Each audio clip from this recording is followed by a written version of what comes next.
तो इसलिए इसको करीब जाना, जितना करीब खुदा उतना करीब ना कोई, कि जितना करीब खुदा है उतना करीब कुछ नहीं। लेकिन ये दूरी फिर भी बनी रही, इसको दूर माने बैठे, इसको सातों आसमानों पे इसको सीमित रखा हमने, इसको हमने एक दिशा में सीमित रखा, इसको हमने जाना कि शायद जंगल में ही है, इसीलिए जंगलों में गए खोजने के लिए। काहे रे बन खोजन जाई सर्वनिवासी, सदा अलेपा तोहे संग समाई। कि कहाँ बनों में खोजने जा रहे हो, मोको कहाँ ढूंढे बंदे मैं तो तेरे पास में। कि मुझे कहाँ ढूंढ रहे हो, जंगलों में वीरानों में कहाँ ढूंढ रहे हो, मैं तो तेरे पास में। सर्वनिवासी सदा अलेपा तोहे संग समाई, कि तेरे संग है। तो इस तरह से इसको करीब जान ले, और जो इसको करीब जान लेता है यानी कि खुदा से दूरी मिट गई। और जब खुदा से दूरी मिट गई तो फिर इसके बंदों से भी दूरी मिट गई।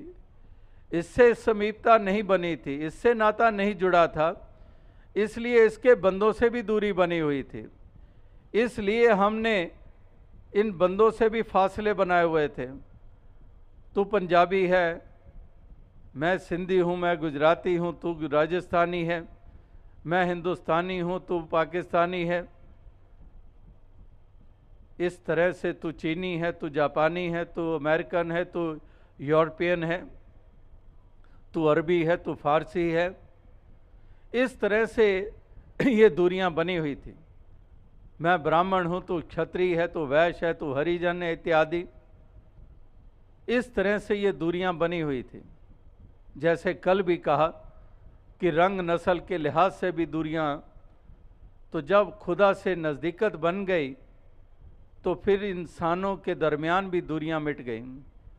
तो इसलिए इस खुदा से नज़दीकत बन जाए ताकि इंसानों से भी नज़दीकत बन जाए, और फिर इंसानों से नज़दीकत बन गई तो फिर असली इबादत हमारी हो गई।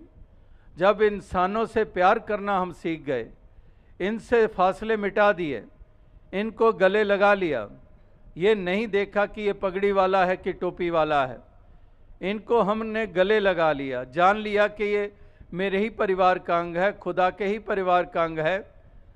जो वसुदैव कुटुंबकम का जिक्र है, जो पहला सबक है किताब हिदा का कि मखलूक सारी है कुंबा खुदा का, अब वो अवस्था बन गई है, अब नज़दीकत बन गई है, अब ये दूरी बाकी नहीं रही। तो जब इंसानों से दूरी मिट गई, इंसानों से प्यार करना हमने सीख लिया, तो फिर यानी कि सही मायनों में खुदा की बंदगी और इबादत हो गई।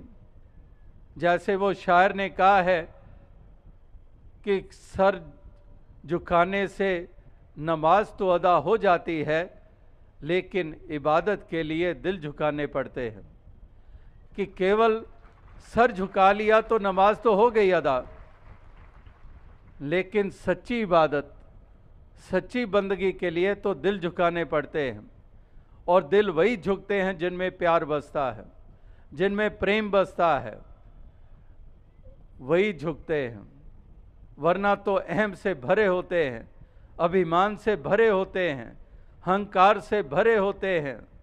मैं क्यों इसके करीब जाऊं, मैं क्यों इसको अपनाऊं, ये मेरे से नीचा, मैं ऊंचा, मेरा मज़हब ऊंचा, इसका मज़हब नीचा, मेरा पैगंबर ऊंचा, इसका नीचा। इस तरह से मेरी जाति ऊंची, इसकी जाति नीची। इस तरह से अहम में चूर रहते हैं। जैसे वो शायर का फिर एक शेर ध्यान में आया कि आदमी के बारे में ये बात समझने वाली है कि सर जितना भरा हुआ है, दिल उतना ही खाली है। कि जितना इसका सर भरा हुआ है, यानी कि अभिमान से भरा हुआ है, दिल इतना ही खाली है। दिल बिल्कुल खाली है, जैसे कि एक कोई वीरान जगह है, खंडर है, दिल बिल्कुल खाली है, क्योंकि सर भरा हुआ है। और जिसके सर भरे होते हैं वही सर फिरे होते हैं। तो इसलिए महापुरुष संतजन यही एक संदेश देते हैं कि इस खुदा से नज़दीकत बना लें, इस मालिक खालिक से नज़दीकत बना लें और इसके बंदों से नज़दीकत बना लें और सच्ची इबादत, सच्ची बंदगी हो जाएगी। और कोई तरीका नहीं है, और कोई ज़रिया नहीं है। तो इसलिए इन बंदों से प्यार करना हम सीख जाएं और प्यार का जहान हम बसाते चले जाएं। चारों तरफ प्यार के तराने हों, चारों तरफ प्रेम के नगमे हो, चारों तरफ प्यार की ठंडी फुहार हो और इस प्रकार से एक हम दिव्य गुणों से युक्त होकर इस जीवन के सफ़र को हम तय कर लें। कहीं पर भी अहम ना हो, कहीं पर भी अभिमान ना हो। जैसे हिरण्यकश्यप वो सतयुग में हुआ, लेकिन वो सतयुग में पैदा होने के बावजूद वो अभिमान में रहा, वो क्रूर रहा, अपने बेटे प्रहलाद के ऊपर जुल्म करता रहा और उसका बेटा वो भक्त साबित हुआ, अपने ही पिता से कहीं ऊंचा साबित हुआ। तो इस प्रकार से होली का त्यौहार अभी कुछ हफ्ते पहले ही गुजरा है और होली के त्यौहार के साथ जुड़ा हुआ वही पहलू है, हिरण्यकश्यप वाला, भक्त प्रहलाद वाला, हिरण्यकश्यप की बहन होलिका वाला, जो अभिमान में चूर थी और इसलिए उसी अभिमान के कारण उसने अपने आप का अंत कर डाला और भक्त प्रहलाद की जय जयकार हो गई। तो इस तरह से इस अहम से ऊपर उठकर विनम्रता को धारण करके खलूस और प्रेम के भाव को अपने हृदय में बसाकर एक दूसरे का भला मांगना भी, एक दूसरे का भला करना भी ये आ जाए अगर इंसानों को, तो वाकई ही ये धरती स्वर्ग बन जाए। ज़ुबानें तो कहती हैं कि सबका भला करो भगवान, सबका सब विधि हो कल्याण, कि ज़ुबान तो ज़रूर कह देगी। किसी धर्म स्थल पर गए हैं तो ये उच्चारण कर ही डालेंगे कि सबका भला करो भगवान, सबका सब विधि हो कल्याण। ये ज़ुबान ने तो कह दिया, लेकिन मन में क्या प्रार्थना चल रही है? मन में ये प्रार्थना चल रही है कि जब मैं यहाँ से घर लौटूं तो पड़ोसी का सत्यानाश हुआ हो। इस प्रकार से मन में तो ये विचार चल रहे होते हैं, मन में तो ऐसी भावनाएं विशैली चल रही होती है, लेकिन ज़ुबान क्योंकि मजबूरी है, अब कहीं पर प्रार्थना हो रही है धर्म स्थल पर तो ये तो हमने गानी ही है, लेकिन मन में क्या चल रहा होता है। तो इसलिए भक्तजन, महापुरुष, संतजन वो मन से भी यही प्रार्थना करते हैं और व्यवहार के रूप में भी वो सुंदर रूप में ही व्यवहार करते हैं, सद्भावना और सद्व्यवहार। इस प्रकार से ये सलीका, ये जीवन का, ये हर किसी को आ जाए, यही एक शुभकामना, यही प्रार्थना, यही एक अरदास की जा रही है।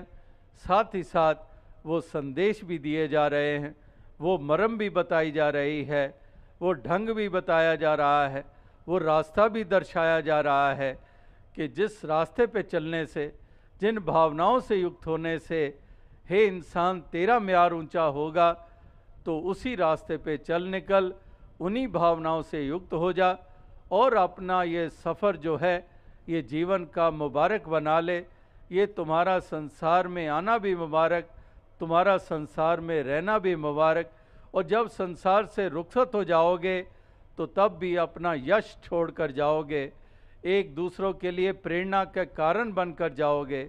तो ये काम कर गुजरो, ये कदम उठाओ, यही एक महापुरुषों संतों का ये भाव है, ये संदेश देने का जो युगों युगों से ये दिए गए हैं और आज भी वही संदेश ये दिया जा रहा है, ये दोहराया जा रहा है। तो आओ साथ संगत, दास और अधिक शब्दों का सहारा नहीं लेगा, इन्हीं शब्दों से आपसे इजाज़त चाहेगा, इस प्रार्थना के साथ कि दातार ऐसी कृपा करे, सबको तौफीक बख्शे, ताकि सभी समय रहते हुए ही ये कदम उठा लें, सत्य से नाता जोड़ लें, अपनी पहचान बना लें, बंदों की कदर कर लें, प्यार से व्यवहार कर लें और एक नेकी के साथ इस जीवन के सफ़र को तय करते चले जाएं। एक निर्मल और शुद्ध भावनाओं से युक्त होकर एक महक की महक चारों तरफ फैलाते चले जाएं और कभी भी भूलकर उस रास्ते पे ना चलें जो विनाश वाला रास्ता है, जो पतन वाला रास्ता है। उस रास्ते पे हरगिज़ ना चला जाए। रास्ता वही अख्तियार किया जाए जो ऊंचाइयों तक ले जाने वाला है, जो लोक और परलोक संवारने वाला है। उसी डगर पर चलें, उसी रास्ते पे चलें। और यही एक मंतव, यही मकसद था इस समागम का भी, जो यहाँ मध्य प्रदेश और छत्तीसगढ़ का जो मिला जुला समागम जबलपुर के शहर में आयोजित हुआ है। तो इस अवसर, इस मौके के ऊपर आप सभी का यही ध्येय है और उसी की पूर्ति के लिए आप स्थान स्थान से चल कर आए हैं। इन प्रांतों से ही नहीं, अन्य प्रांतों से भी नुमाइंदगी हुई है। तो इस प्रकार से यही उत्साह, यही लगन, परोपकार के जज्बे ये हमेशा बने रहे। ये भी शक्ति सामर्थ्य दातार सबको प्रदान करे। तो दास इन्हीं शब्दों से आपसे ज़्यादा चाहेगा, जो कल और आज सुंदर एक आनंदमय वातावरण आपने स्थापित किया, तो ऐसे ही वातावरण जगह जगह पर स्थापित होते चले जाएं, धरती के हर जर्रे पर स्थापित होते चले जाएं, जहां पर केवल और केवल महक ही महक हो, कोई दुर्गंध ना हो। महक हो प्यार की, एक महक हो, एक खुशबू हो ऐसे प्रेम की जिसकी ज़रूरत आज धरती को है। साध संगत जी, धन्य।